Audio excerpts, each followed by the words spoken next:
a tiny Austin with a walnut dashboard, a family Ford shaped like a transatlantic Grand Tourer, a Rover that looked as if it belonged outside a private bank, yet was sold to people whose private bank was usually the biscuit tin. Britain became very good at this trick. Its car makers could take sensible mechanical parts, wrap them in chrome, leather, long bonnets, and suspiciously confident badges, then create something that looked far more expensive than it really was. Some were genuine bargains, others merely looked like bargains until the first repair bill arrived wearing a dinner jacket. These are 10 British cars that gave ordinary buyers first-class styling without always demanding first-class money. Number 10. The Vanden Plas Princess 1300. From the outside, the Princess 1300 was clearly related to the Austin 1100 and 1300. The basic shape was familiar, compact and practical. Then Vanden Plas got hold of it and behaved as though a minor royal had requested a city car. Production of the 1300 version began in 1967. Inside, buyers found leather seats, walnut veneer, thick carpeting, folding picnic tables, and enough polished trim to make the cabin feel like a gentleman's club that had accidentally shrunk in the wash. Mechanically, it remained an ADO 16 family car with front-wheel drive and the dependable BMC A-Series engine. That was the clever bit. You received the road manners and packaging of one of Britain's best-selling small cars, but every journey felt slightly ceremonial. It was not the cheapest small car, of course. You were paying for craftsmanship, but beside a full-size Daimler or Rolls-Royce, it delivered the same visual vocabulary in a package that could still fit outside the chemist. The Princess 1300 was luxury in concentrated form, like instant coffee, only with Connolly leather and much better manners. Number 9. The Humber Sceptre Mark III. The third-generation Humber Sceptre arrived in 1967 as the grandest member of the Roots Arrow family. Underneath, it shared its basic structure with the Hillman Hunter. On top, it wore twin headlamps, a formal grille, extra chrome, a vinyl roof on many examples, and an interior filled with wood veneer and proper instruments. That combination mattered. A Hillman Hunter was an honest family saloon. The Sceptre looked as if the Hunter had received a promotion, joined the golf club, and started saying, "My solicitor," in normal conversation. The 1.7-liter engine, manual gearbox with overdrive, and later automatic option made it a useful long-distance car. It was not trying to outrun an Aston Martin. It was trying to make the driver feel successful while carrying 4 people and their luggage to Bournemouth.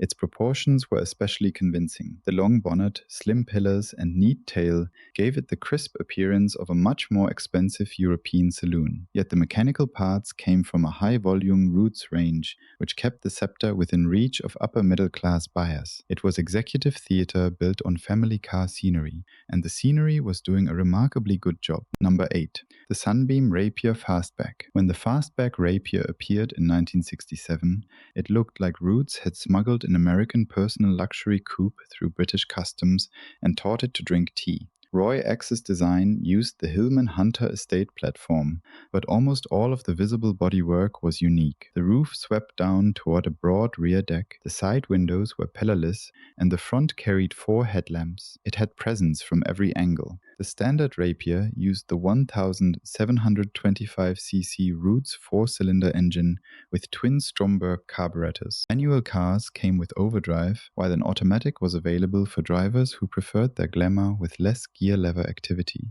The later H120 added a Holbay-tuned engine, twin Webers, and a small rear spoiler. The important point was not outright speed. The Rapier looked ready to cross France at midnight with a glamorous passenger and a passport full of stamps. In reality, it was closely related to a practical saloon and built at Roots factories in Britain. That is not an insult. It is the entire achievement. The Rapier made familiar components look exotic, which is harder than merely making exotic components expensive. Number 7. The Triumph 2000. The Triumph 2000 arrived in 1963 with styling by Giovanni Michelotti, independent suspension, and a smooth, straight-six engine. It was pitched below a Jaguar, yet it carried itself with the calm confidence of a car that had already reserved a table. The shape was clean and modern, with a low waistline, slim roof pillars, and a cabin that looked airy rather than bulky. Inside, wood veneer and clear round instruments created the correct British executive atmosphere without turning the dashboard into a timber warehouse. It also drove like a genuinely sophisticated car. The independent rear suspension gave it a level of composure that many conventional saloons lacked, while the 6-cylinder engine made motorway cruising relaxed. Later 2.5-liter versions added more torque, and the fuel-injected 2.5 PI promised performance that could trouble far more expensive machinery when the injection system was feeling cooperative. That last qualification is important. British engineering often included a free character-building program. The Triumph 2000 gave professionals, managers, and ambitious family buyers a car that looked expensive, felt cultured, and cost less than the grandest Jaguars or German saloons. It was the business class ticket without the first class invoice. Number 6. The Austin Princess. The 1975 Princess did not merely look more expensive than it was. It looked as though it had arrived from 5 years in the future and refused to explain itself. Harris Mann's wedge design was low at the front, high at the rear, and unusually wide. The 6-cylinder 2200 versions received distinctive trapezoidal headlamps that made the car look like a concept vehicle rather than a mass-market British saloon. Inside, there was enormous passenger space. Hydragas suspension gave the Princess a soft, floating ride, and the broad cabin made conventional rivals feel narrow. It was intended to sit between ordinary family cars and executive models, but visually it could appear far grander than its price suggested. The problem was that the dramatic body hid some very familiar engineering. Early cars also suffered from poor quality control and industrial disruption. The Princess could glide down the road like a futuristic limousine, then introduce a dashboard rattle that sounded as if somebody had left cutlery in the glove box. Still, the design was brave. Park one beside many contemporary saloons, and the Princess looks special even now. It offered limousine space, concept car styling, and family car engines. 3 different social classes sharing one driveway. Number 5. The Ford Capri Mark I. Ford called the Capri the car you always promised yourself, which was clever because it allowed buyers to imagine almost anything. Launched in 1969, the Capri used familiar Ford mechanical parts beneath a long bonnet, short rear deck, and fastback roof. It was Europe's answer to the Mustang, but the formula was carefully adapted for British wallets. Buyers could choose modest 4-cylinder engines, lively V6s, basic trim or plush versions with enough options to make the order form feel like a personality test. A humble Capri 1300 was not fast. The bonnet was writing checks the engine could only cash downhill,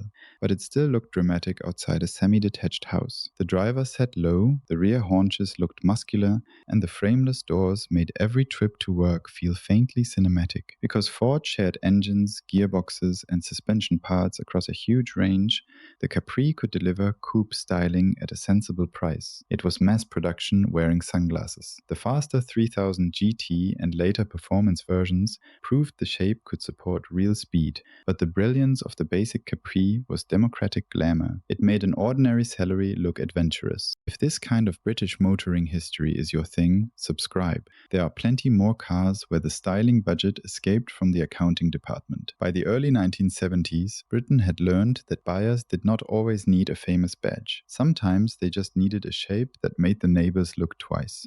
Number 4. The Gilbern Invader. Gilbern was Britain's only Welsh production car maker, operating from a former colliery site at Llantwit Fadre. Its Invader, introduced in 1969, looked like a hand-built Grand Tourer from a company with marble floors and a private test track. The reality was more resourceful. The body was glass fiber. The engine was Ford's 3.0-liter SX V6, and many components came from established suppliers. That gave the Invader dependable power and easier servicing than a truly exotic machine. The shape was handsome and restrained. A long bonnet, compact glasshouse, and fastback tail gave it a faint Aston Martin flavor without becoming a copy. Inside, buyers found leather, wood, and a level of hand finishing that justified the sense of occasion. A complete Invader was not cheap in family car terms. It was built in small numbers after all, but compared with the elite Grand Tourers it resembled, it offered remarkable value. You could arrive looking like an industrial magnate while still knowing exactly which Ford dealer stocked the engine parts. That is practical glamour. The champagne may be expensive, but at least the distributor cap is not. Number 3. The Reliant Scimitar GTE. The Scimitar GTE appeared in 1968 and created a shape that barely existed before it. Designer Tom Caron and Ogle turned the sporting coupe into a fast estate car with a glass fiber body, a long roof, and a large rear hatch. It looked bespoke because it was unusual. Nothing in the average showroom had the same combination of low nose, muscular flanks, and useful luggage space. Underneath sat a separate chassis and Ford's Essex V6, first in 3.0-liter form on the early GTE. That Ford engine was central to the appeal. It gave the Scimitar strong performance without requiring a mechanic trained in ancient Italian rituals. The car could carry 4 people, swallow holiday luggage, and cruise quickly across Britain while looking as if it belonged to someone with a country house. Princess Anne famously owned several scimitars, which did the image no harm at all. A royal endorsement is useful, especially when your company also makes 3-wheelers and people keep bringing it up at dinner. The GTE was not bargain basement motoring, but it looked far more exclusive than its ingredients suggested. It was a shooting brake before the phrase became a way of adding £20,000 to an estate car. Number 2. The Triumph Stag. Few cars have ever looked more naturally expensive than the Triumph Stag. Michelotti gave it elegant proportions, a clean waistline, 4 proper seats, and a distinctive T-bar roof. With the hardtop fitted, it looked formal. With the roof removed, it looked ready for the Riviera. The Stag launched in 1970 with Triumph's own 3.0-liter V8.